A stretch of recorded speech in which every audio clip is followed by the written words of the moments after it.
আসসালামু আলাইকুম বন্ধুগণ। আশা করি আপনারা সকলে ভালো আছেন। তো প্রত্যেক দিনের মতো কিন্তু আজকেও আসলাম আলুর আপডেট বাজার আপনাদের মাঝে তুলে ধরার জন্য। তো আজকের আলুর আপডেট বাজার জানাবো। আজকে ২১শে মার্চ ২০২৫ রোজ শুক্রবার। তো আমার পেজে যারা নতুন অবশ্যই পেজটি ফলো দিবেন এবং ইউটিউব থেকে যারা দেখতেছেন চ্যানেলটি সাবস্ক্রাইব করবেন। প্রত্যেকদিন কিন্তু এখানে আলুর আপডেট বাজার যেটা কৃষক পর্যায়ে বেচাকেনা হয়, অর্থাৎ কৃষকেরা যে মূল্যটা পেয়ে থাকে এটাই কিন্তু তুলে ধরা হয়।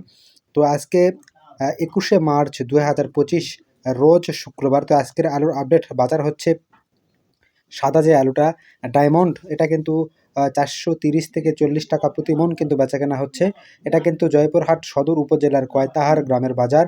তো লাল স্টিক যেটা সেটা কিন্তু ৪০০ থেকে ৪২০ টাকা প্রতি মন কিন্তু বেচাকেনা হচ্ছে। অর্থাৎ গতকালকের মতো কিন্তু বাজার আজকেও স্থিতিশীল রয়েছে। বাজার কিন্তু কমেও নাই বাড়েও নাই। তো আজকের এই হচ্ছে সর্বশেষ বাজার। এবং কার এলাকায় আজকের বাজার কত, এটা অবশ্যই আপনারা কমেন্ট করে জানাবেন। এবং তাহলে প্রত্যেকেরই কিন্তু বিষয়গুলো বুঝতে কিন্তু অনেক সুবিধা হবে। কারণ এলাকা ভিত্তিক কিন্তু আলুর দাম ৳১ বা ৳১.৫ বা ৫০ পয়সা কিন্তু কেজিতে কম বেশি হয়ে থাকে।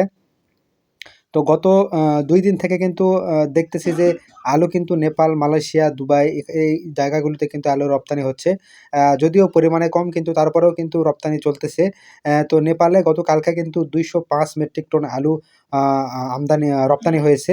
যেটা কিন্তু খুবই ভালো একটা সংবাদ। এবং ৫৪ মেট্রিক টন গতকালকে কিন্তু ৫৪ মেট্রিক টন আলু কিন্তু দুবাই কিন্তু রপ্তানি হয়েছে। অর্থাৎ আ একদিনে কিন্তু প্রায় ২৬০ মেট্রিক টন কিন্তু আলু বাহিরে রপ্তানি হয়েছে। তো এই রপ্তানিটা কিন্তু আরও বেশি, বেশি করতে হবে। যেন দেশের আলুর যে চাপ রয়েছে এটা কিন্তু অ কমাতে হবে। না হলে কিন্তু কৃষকরা কিন্তু আরও লোকসানের মধ্যে পড়বে। তো এটাই হচ্ছে সর্বশেষ আপডেট আমার কাছে।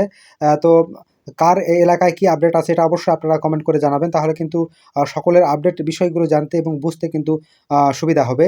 তো আলুর বাজার কিন্তু শুরু থেকেই কিন্তু আপ ডাউন এরকম কিন্তু চলতেছিল সিজনের শুরু থেকেই। সেটা কিন্তু আমার ভিডিও যারা দেখেন এটা কিন্তু অবশ্যই আপনারা জানেন। তো ৳৩২০ পর্যন্ত কিন্তু সর্বনিম্ন কাঁচা আলু কিন্তু বেচা বিক্রি হয়েছিল। এবং কাঁচা আলু সর্বোচ্চ কিন্তু ৳৬২০ থেকে ৳৩০ কিন্তু প্রতিমণ এবছর বাজারে কিন্তু এটা গিয়েছিল। এর উপরে কিন্তু বাজার ওঠে নাই এবং ৳৩২০ র নিচেও কিন্তু বাজার যায় নাই। কিন্তু আমাদের উৎপাদন খরচ কিন্তু বর্তমানে যেই আলুর ফলন হচ্ছে পাচ্ছি, এখানে কিন্তু ৳১৮ থেকে ৳২০ কিন্তু উৎপাদন খরচ।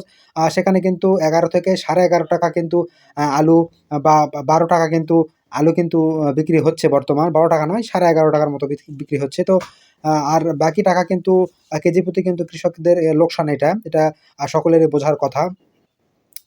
তো আ গত বছর কিন্তু আলুর দাম ব্যাপক হওয়ার কারণে কিন্তু এবছর আলুর উৎপাদন এবং আলুর চাষ কিন্তু ব্যাপক হয়েছে। অর্থাৎ যেরকম চাষ হয়েছে সেরকম কিন্তু ফলনও বৃদ্ধি পেয়েছে। তো যে কারণে কিন্তু আলুর কিন্তু দাম এবছর অনেক কমে গেছে। তো সকলে ভালো থাকবেন। ধন্যবাদ। আসসালামু আলাইকুম।